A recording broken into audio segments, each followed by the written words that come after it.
নমস্কার বন্ধুরা, আমি তোমাদের বন্ধু সর্বদর্শী জানা। আর আমার ভাইপো অর্ঘ্য গত কয়েকদিন ধরেই তোমাদের রহস্যময় মিশরের গল্প বলে চলেছি। যারা আগের পর্বগুলো দেখেছো তারা নিশ্চয়ই সেই ভিডিওগুলো শেয়ার করে দিয়েছো। আর যারা আজ নতুন এলে শিক্ষাঙ্গন ইনস্টিটিউটের চ্যানেলে, তারা অবশ্যই এই চ্যানেলটা লাইক, শেয়ার, সাবস্ক্রাইব করে আমাদের সাথে জুড়ে থাকবে। আর এমন আরো নতুন নতুন ভিডিও তার নোটিফিকেশন পেতে সবার আগে নিচের বেল আইকনটা প্রেস করে রাখবে। বন্ধুরা, আজ আমি তোমাদের বলবো মিশরের বালক রাজা তুতেনখামেনের কথা। একমাত্র তার সমাধিটাই সম্পূর্ণ অবিকৃত অবস্থায় পাওয়া গিয়েছিল। আর মিশরের ফারাওদের অভিশাপের গল্প সেটাও কিন্তু শুরু হয়েছে তার এই সমাধি আবিষ্কারের সাথে সাথেই। এই গল্পের আসল সূচনা কিন্তু ইংল্যান্ডের কার্নারভান শহরের পঞ্চম আর্ল লর্ড কার্নারভান জর্জ হারবার্ট গত শতাব্দীর প্রথম দশকে তখন পড়েছেন বেকায়দায়। বাজারে ঋণ তার আকাশ ছোঁয়া, যে কোনো দিন পারিবারিক সম্পত্তি বিক্রি করে পাওনাদারদের দাবি মেটাতে হবে। এই রকম অবস্থায় লর্ড কার্নারভান একটা জুয়া খেললেন। তিনি মিশরে আর্কিওলজিক্যাল এক্সক্যাভেশনে হাত দিলেন। এই কাজে তার প্রধান অবলম্বন প্রত্নতত্ত্ববিদ হাওয়ার্ড কার্টার। কার্টার আদতে ছিলেন একজন দক্ষ চিত্রকর। 1891 সালে ইজিপ্টোলজিস্ট পার্সি নিউবেরির দলের সাথে 17 বছরের কার্টার মিশরে এলেন মূলত চিত্রকর হিসেবে। কিন্তু আপন বুদ্ধি বলে মাত্র 15 বছরেই হাওয়ার্ড কার্টার হয়ে উঠেছিলেন উত্তর ইজিপ্টের ডিপার্টমেন্ট অব অ্যান্টিকুইটির ম্যানেজার। এই কার্টারই কিছুটা ছোটখাটো সূত্র ইত্যাদি দেখে আন্দাজ করেছিলেন বহু খোঁড়াখুড়ি সত্ত্বেও এই ভ্যালি অব দ্য কিংসেই কোথাও লুকিয়ে আছে বালক রাজা তুতেনখামেনের সমাধি। 1914 সালে লর্ড কার্নারভানের পৃষ্ঠপোষণায় কার্টার তুতেনখামেনের সমাধির অনুসন্ধান শুরু করেন। কিন্তু 1922 সাল পর্যন্ত চেষ্টা করেও সে সমাধি কিন্তু খুঁজে পাওয়া যায়নি। পঞ্চম রামেসিসের একটা অকিঞ্চিতকর সমাধি খুঁজে পেলেও কার্টার তাতে সন্তুষ্ট হননি। 28 অক্টোবর 1922 কার্টারের নির্দেশে শ্রমিকেরা তখন জমে থাকা ময়লা পরিষ্কার করে ভ্যালি অব দি কিংসের প্রবেশদ্বার পরিষ্কার করবার কাজে ব্যস্ত। এমন সময় আচমকা খুঁজে পাওয়া গেল একটা মসৃণ পাথরের স্ল্যাব। আর 5ই নভেম্বর ওই স্ল্যাবের নিচেই 10 ফুট মাটির নিচে খুঁজে পাওয়া গেল ফারাও তুতেনখামেনের সমাধির মূল প্রবেশপথ।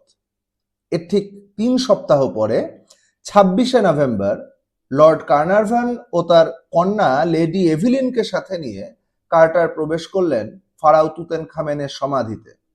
দেখা গেল আশ্চর্যভাবে এই সমাধিটার সন্ধান পায়নি ডাকাতেরা। ফলে তুতেনখামেনের সমাধির প্রত্যেকটা জিনিস একেবারে যথাযথভাবে থেকে গিয়েছিল। কার্টারও সমাধির প্রত্যেকটা জিনিস যথাযথভাবে রক্ষা করাতেই মনোযোগী হলেন। ইউরোপ আর আমেরিকার সেরা এক্সপার্টরা কাজে লাগলেন। আর সেই যুগের শ্রেষ্ঠ আর্কিওলজিক্যাল ফটোগ্রাফার হ্যারি বার্টন তো তুতেনখামেনের ভাইয়ের সমাধি KV-55-এ একটা ডার্ক রুম তৈরি করে ফেললেন। সমাধি থেকে পাওয়া প্রত্যেকটা জিনিসের ছবি সাথে সাথে ডেভেলপ করার জন্য।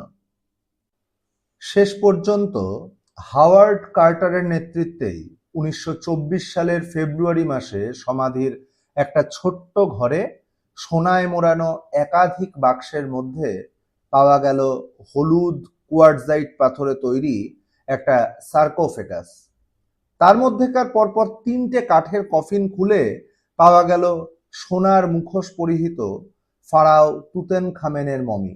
কোমরবন্ধনীতে গোজা আছে একটা সোনার ছুরি, আর সারা শরীরে মোট 143টা অ্যামুলেট, যাতে বুক অব ডেডের মন্ত্রগুলো লেখা। এখানে ফারাওয়ের মমির সাথেই শায়িত ছিল আরো দুটো ছোট্ট মমি, তুতেনখামেনের দুই মৃত সন্তান। গত 3000 বছর ধরে বাবার কাছেই চিরনিদ্রায় শায়িত ছিল তারা, সেই KV62 নামক সমাধিতে। তুতেনখামেনের মমির সাথে থাকা এই মুখোশটা মৃত্যুলোকের দেবতা ওসাইরিসের অনুকরণে নির্মিত। সম্পূর্ণ সোনা দিয়ে তৈরি, মূল্যবান পাথরে অলঙ্কৃত, 54 সেন্টিমিটার লম্বা, 10 কেজি ওজন বিশিষ্ট এই মুখোশটা আজও কায়রোর জাদুঘরে সংরক্ষিত। আলোচকদের মতে এটা প্রাচীন মিশরের সবচেয়ে আলোচিত এবং পরিচিত শিল্প সামগ্রী। ফারাও তুতেনখামেন ছিলেন মিশরের অষ্টাদশ রাজবংশের ফারাও। পিতা আখেনাতেন ও মা কিয়ার সন্তান তুতেনখামেন মাত্র 9 বছর বয়সে সিংহাসনে বসেন। নিজের বৈমাত্রেয় বোন আনেক্সেনামনকে বিবাহ করেন তিনি। মন্ত্রী আই মাত্র 19 বছর বয়সে মৃত ফারাও তুতেনখামেনের চিহ্নমাত্র জনমানস থেকে মুছে দিতে অত্যন্ত গোপনে এবং অকিঞ্চিৎকর একটা সমাধিতে তাকে কবর দেন। অথচ ভাগ্যের খেয়ালে এই তুতেনখামেনই আজ মিশরের সর্বাপেক্ষা পরিচিত এবং জনপ্রিয় ফারাও। আধুনিককালে একাধিক এক্স-রে, সিটি স্ক্যান সহ নানা পরীক্ষা নিরীক্ষা করা হয়েছে তুতেনখামেনের মমির ওপর। এই পরীক্ষার ফলে জানা গেছে তুতেনখামেন ছিলেন ক্লিপল ফ্রেইল সিনড্রোম এবং কোহলার সিনড্রোমের শিকার। ফলে তিনি ঘাড় ঘোরাতে পারতেন না, এমনকি লাঠি ছাড়া চলাফেরাও করতে পারতেন না। তার উপর সামান্য কুঁজও ছিল ফারাওয়ের। তার ডিএনএতে পাওয়া ম্যালেরিয়ার প্যারাসাইটের আধিক্য থেকে মনে হয় ফারাও অত্যন্ত দুর্বল শারীরিক শক্তির অধিকারী ছিলেন। 2013 সালে অনুসন্ধানকারী একটি ব্রিটিশ দল আবার ফারাওয়ের বাঁ পায়ের ফিমারের ভাঙা হাড় দেখে সন্দেহ করেছেন যে কোনো দুর্ঘটনা বা আক্রমণের শিকার হয়েই তুতেনখামেনের মৃত্যু হয়েছিল। অবশ্য ফারাও তুতেনখামেনের জনপ্রিয়তার অন্যতম প্রধান কারণ তার সাথে জড়িয়ে থাকা অভিশাপের গল্প। সেই 1923 সালের 5ই এপ্রিল সামান্য একটা মশার কামড়ের ক্ষত বিষিয়ে গিয়ে মিশরে মারা গেলেন জর্জ হারবার্ট ওরফে লর্ড কার্নারভান। শোনা যায় এই সময়েই সুদূর ইংল্যান্ডের বাড়িতে লর্ডের পোষা কুকুরটাও মারা গিয়েছিল। ব্যাস, গুজব ছড়িয়ে পড়ল বাতাসে।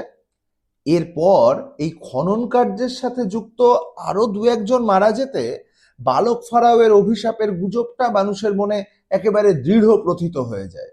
অথচ বাস্তবটা হলো এই আবিষ্কারের সাথে যুক্ত মোট 26 জনের মধ্যে মাত্র 5-6 জন সমাধি আবিষ্কারের পরবর্তী 10 বছরের মধ্যে মারা যান। স্বয়ং হাওয়ার্ড কার্টার তারপরেও 16 বছর বেঁচে ছিলেন। লেডি এভিলিন মারা যান 1980 সালে। তাহলে বন্ধুরা, এবার বুঝলে তো নিছক ভাগ্যের সহায়তায় কিভাবে একজন অকিঞ্চিৎকর ফারাও চিরজীবী হয়ে গেলেন, আর কিভাবে মানুষের উর্বর কল্পনা জন্ম দিল একটা অভিশাপের মিথ।